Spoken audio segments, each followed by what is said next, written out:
जहां पर प्रशासन की कार्रवाई देखी। राष्ट्रीय स्वयं सेवक संघ यानी कि आरएसएस अपने 100 साल के गौरवशाली सफर का जश्न मना रहा है। स्थापना दिवस की शताब्दी साल में मुख्य कार्यक्रम नागपुर के रेशम बाग मैदान में आयोजित किया गया, जिसमें पूर्व राष्ट्रपति रामनाथ कोविंद मुख्य अतिथि के तौर पर शामिल हुए हैं। इस अवसर पर संघ प्रमुख मोहन भागवत ने शस्त्र पूजा करके कार्यक्रम की शुरुआत की। ये 3 तस्वीरें आपकी टीवी स्क्रीन पर हैं। सबसे पहली तस्वीर जब नागपुर में पहुंचे थे संघ प्रमुख, उन्होंने शस्त्र पूजा की और उनके साथ पूर्व राष्ट्रपति रामनाथ कोविंद भी मौजूद नजर आए।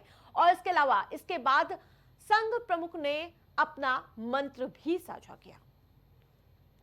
लेकिन इन सब के बीच संघ प्रमुख मोहन भागवत ने अपने संबोधन में पहलगाम हमले का जिक्र करते हुए कहा, धर्म पूछकर आतंकियों ने निर्दोष हिंदुओं की हत्या की।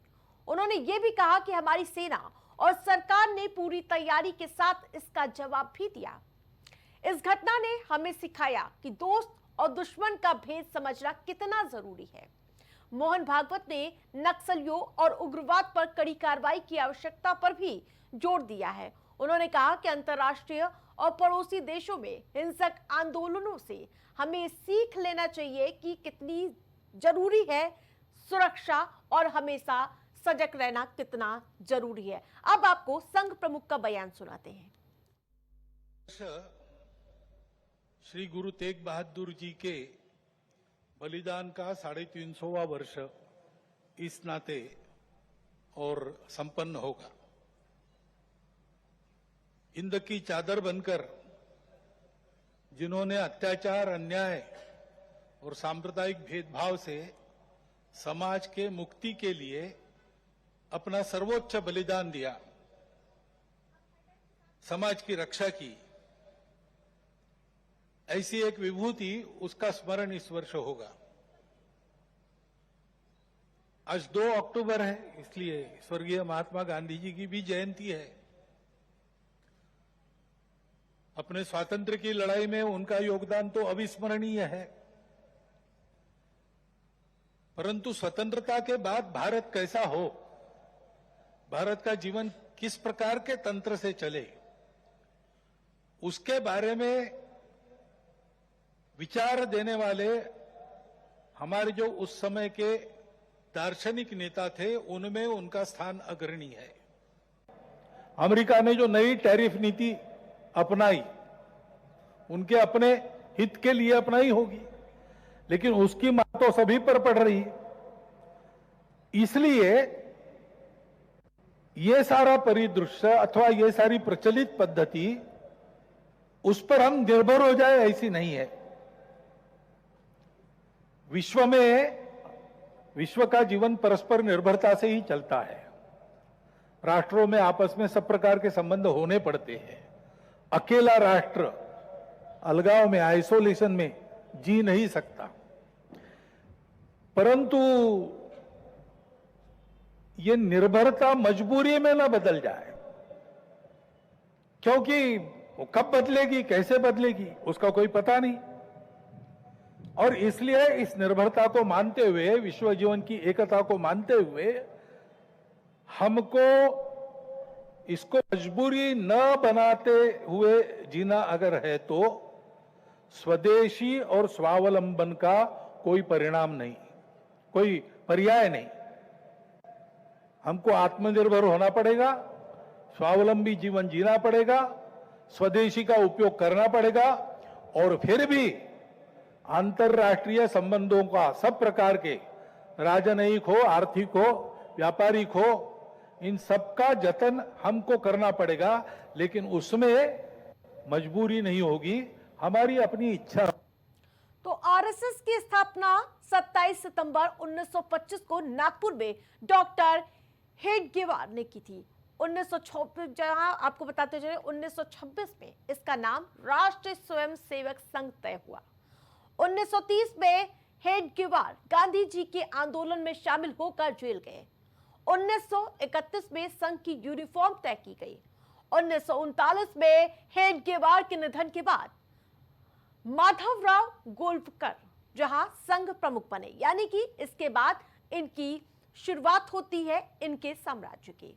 1948 में गांधी जी की हत्या के बाद संघ पर प्रतिबंध लगा दिया गया, जिसे 1949 में हटा दिया गया। 1950 में असम में बाढ़ राहत और बचाव कार्य किया गया। यानी कि ये संघर्ष दर्शाते हैं कि किस प्रकार से 100 वर्ष पूरे होने के मौके पर 1954 में दादरा और नगर हवेली को पुर्तगालियों से मुक्त कराया गया और 1955 में गोवा मुक्ति संग्राम में सक्रिय भूमिका निभाई गई।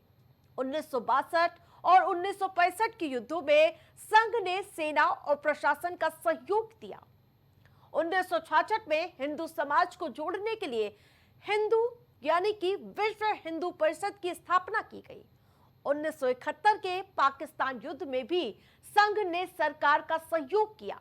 यानी कि 100 वर्ष की संघर्ष गाथा लिखती हुई नजर आ रही आरएसएस। किस प्रकार से 27 सितंबर को जब ये इसका स्थापना दिवस होता है 1925 में, उसके बाद 1926 में राष्ट्रीय स्वयंसेवक संघ का नाम तय किया जाता है। 1930 में हेडगेवार गांधी जी के आंदोलन में शामिल होकर जेल गए थे। 1931 में आरएस की जिस प्रकार से क्या कुछ यूनिफॉर्म तय करनी है उस पर 1931 में मुहर लगी थी। 1939 में हेडगेवार के निधन के बाद माधवराव नए प्रमुख बने। 1948 में गांधी जी की हत्या के बाद संघ पर प्रतिबंध लगा दिया गया। 1949 में इस प्रतिबंध को हटा लिया गया फिर से। इसके बाद 1950 असम में बाढ़ के बीच राहत और बचाव के काम किए गए। 1954 में दादरा नगर हवेली को पुर्तगालियों के कब्जे से मुक्त कराने में आरएसएस का योगदान रहा। 1955 में गोवा मुक्ति संग्राम में प्रभावी भागीदारी देखी गई। 1962 में चीन से युद्ध में सेना का सहयोग देखा गया। 1965 में पाकिस्तान से युद्ध में कानून व्यवस्था संभाली थी इन्होंने। 1966 में हिंदू समाज को जोड़ने के लिए विश्व हिंदू स्थापना यानी कि वीएचपी की स्थापना हुई। 1971 में पाकिस्तान युद्ध में सरकार का सहयोग हुआ।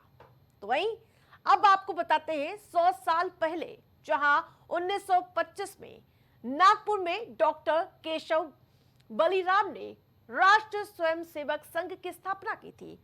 अब तक कौन कौन संघ के अभी तक संघ संचालक रहे हैं, अब आपको बताते हैं कि किस प्रकार से इस युग की शुरुआत हुई थी और अब तक कितने संघ संचालक रह चुके हैं आरएसएस के।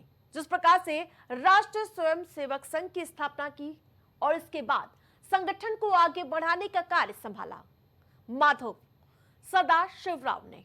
इसके अलावा 1973 में मधुकर दत्तात्रेय और 1993 में प्रोफेसर राजेंद्र सिंह और इसके बाद 2000 में कुप्पाहाली सुदर्शन और 2009 से अब तक डॉक्टर मोहन भागवत संगठन के सह संचालक रहे हैं। 100 वर्षों की इस यात्रा में संघ ने समाज सेवा, राष्ट्रीय चेतना और सांस्कृतिक जागरूकता में महत्वपूर्ण योगदान दिया। आज भी संघ का संदेश देशभक्ति और कर्तव्य के आदर्शों को जीवित रख रखा है। तो अब तक संघ के 6 सरसंघ संचालक डॉक्टर केशव बलिराम 1925 से 1940 तक रहे। इसके बाद माधव सदाशिवराव 1940 से 1973 तक, मधुकर दत्तात्रेय देवरस 1973 से 1993 तक और इसके बाद प्रोफेसर राजेंद्र सिंह 1993 से 2000 तक और इसके बाद सीतारमैया सुदर्शन 2000 से लेकर 2009 तक रहे। लेकिन मौजूदा समय पर डॉक्टर मोहन भागवत 2009 से अब तक कार्यभार संभालते हुए नजर आ रहे हैं। इन सब के बीच संघ के 100 साल के इस सफर में समाज सेवा, राष्ट्रभक्ति और सुरक्षा की भावना हमेशा केंद्र में रही है। आज के दिन संघ प्रमुख का संदेश है, आत्मनिर्भर बनो, स्वदेशी अपनाओ और राष्ट्र हित में सजग रहो।